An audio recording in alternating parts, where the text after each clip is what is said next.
Always want to welcome in our guests this morning, our panel, national security expert, retired Navy captain, former Trump White House official Morgan Murphy. Good to see you, sir. Also with us this morning, former ambassador to NATO, Kurt Volker. Ambassador, thanks for being with us.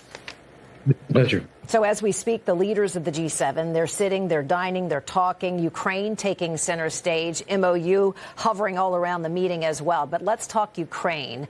President Trump, he just spoke about 2.5, 3 hours ago, while he, one of these breakout bilateral meetings he had, asked a lot of questions by the press. He said he had a conversation with President Putin yesterday. And then, of course, you saw President Zelensky arriving there. He had just talked to Zelensky yesterday as well.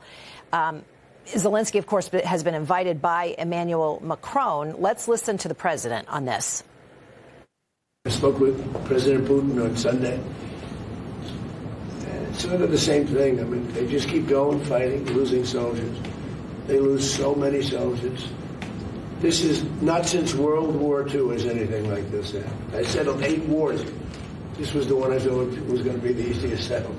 There's a lot of dislike between the two leaders.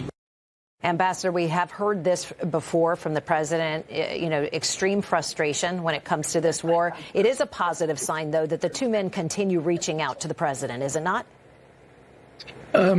Yes and no. Look, it's not an issue of dislike. It's an issue of Russia attacking Ukraine and trying to take their territory, and Ukraine fighting to defend themselves against that.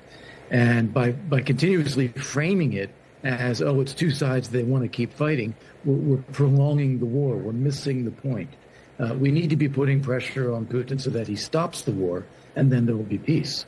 Now, Zelensky has been consistent in this. He's been reaching out to President Trump consistently, offering ideas, proposing a ceasefire. He recently proposed a ceasefire in an open letter to Putin. Putin keeps rejecting this and saying he wants to keep fighting. Yeah, it's frustrating. So, Captain, what leverage do the Europeans expect the president to bring? Is diplomacy only, his relationship with Vladimir Putin?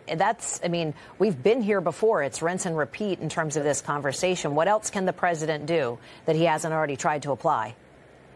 Well, the Europeans are always looking to us for leverage. They couldn't get a dump truck out of a Toys R Us parking lot right now. Their militaries are just bonsai militaries, very shallow hulls, and they've really proved that with Iran, that they weren't able to help us with Iran. If you listen to your prior report, they're saying, oh, gosh, well, the European community wants to make sure that the deal that the president is working out with Iran ensures that Iran doesn't get nuclear weapons. Oh, now they're concerned about nuclear weapons.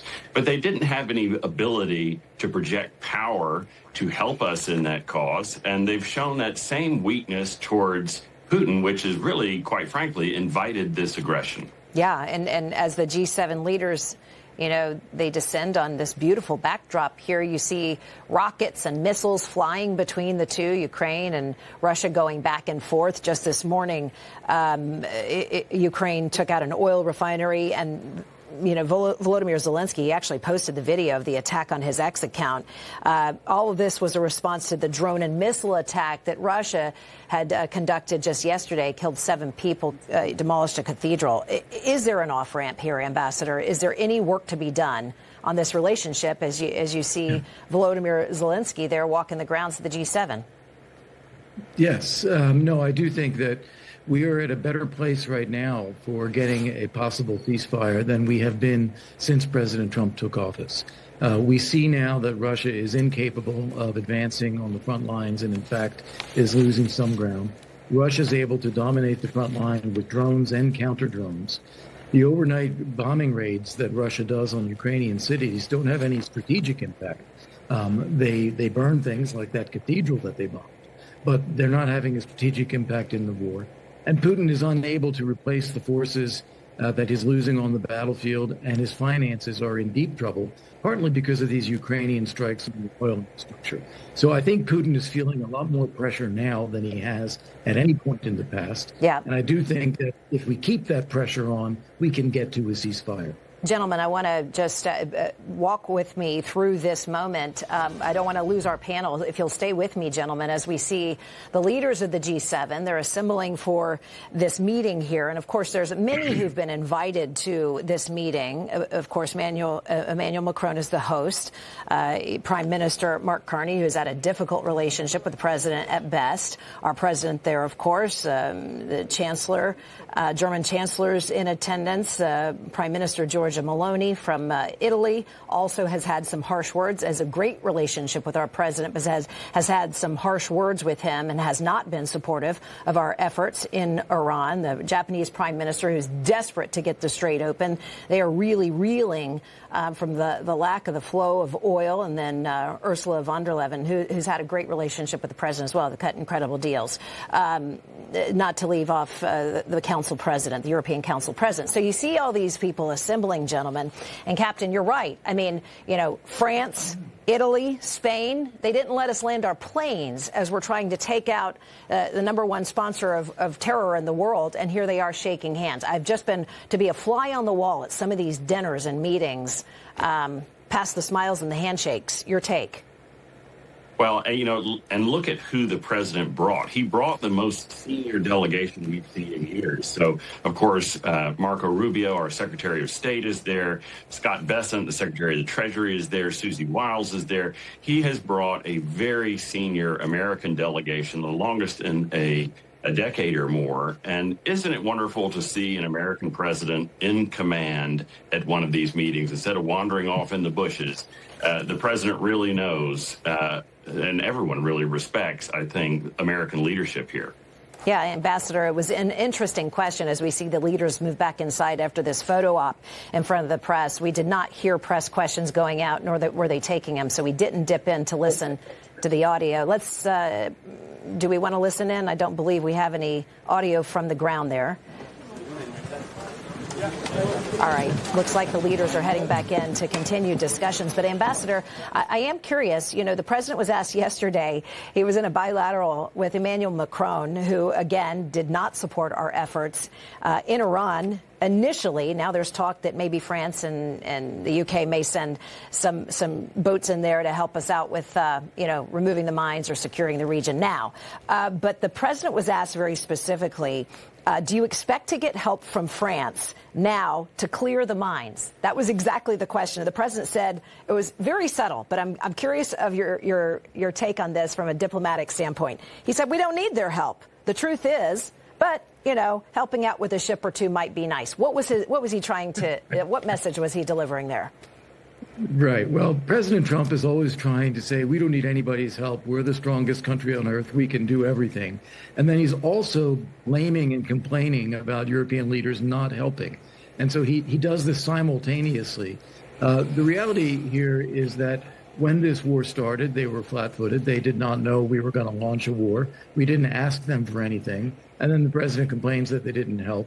Then they did make some serious mistakes with denying the use of airfields, in my view. But now we're at yet another different phase.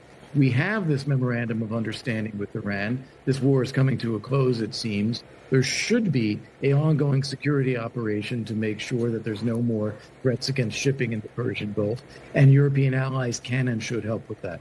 So I think President Trump doesn't want to play it up too much, but I think he actually is hoping that they, in fact, do contribute their own forces. So it's not us doing everything. The truth is, Captain, that can help. I mean, assistance with some kind of backing, it certainly would send a message as we now see the G7 leaders assembling into this room. And I'll let you know if we're going to go to it and dip in and listen. If you'll hang with me, panel, on this, I want to get your take. But, Captain, certainly any assistance, a unified world front in the Strait of Hormuz would be a good thing. It can't hurt. We're not going to turn down assistance, but I think the president's point is a valid one. The European posture in this conflict has been, we'll hold your coat while you do the heavy lift.